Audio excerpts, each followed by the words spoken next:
En football, lors de la finale, en cas d'ex-aequo ou match nul, on est habitué à la douloureuse épreuve des tirs au but.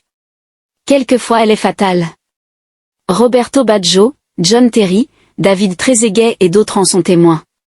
Ici l'Italien Fabio Grosso relate l'effet de la séance des tirs au but lors de la finale de la Coupe du Monde 2006 contre la France.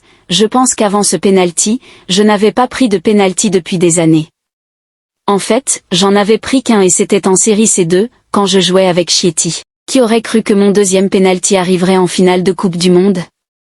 Je me souviens des moments avant le penalty.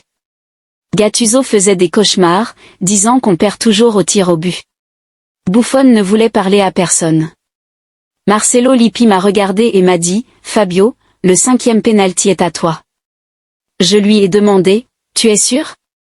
Pourquoi moi? » Il a dit, « Oui, parce que tu es l'homme du dernier moment. » Avant d'aller prendre le coup de pied, je ne me souviens que des mots de Luca Toni, « Allez Fabio, tu nous as amenés ici. C'est plus facile que ton but contre l'Allemagne. » Je suis allé, portant les rêves de toute une nation, pour le dernier penalty décisif.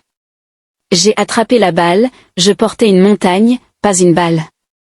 Quand cette balle est entrée dans le filet, je ne pouvais plus rien comprendre. Je me sentais aussi légère qu'une plume. J'ai commencé à courir, je n'oublierai jamais cette course interminable. Je voulais faire un câlin à Buffon mais je ne pouvais pas m'empêcher de courir. Savez-vous pourquoi? Pendant des années, depuis que je suis enfant, et même quand je jouais à la PlayStation, j'ai essayé d'être celui qui marquait le but décisif et de gagner la Coupe du Monde. Ils étaient les rêves d'un enfant, donc je ne voulais pas arrêter de courir parce que je revivais ces souvenirs.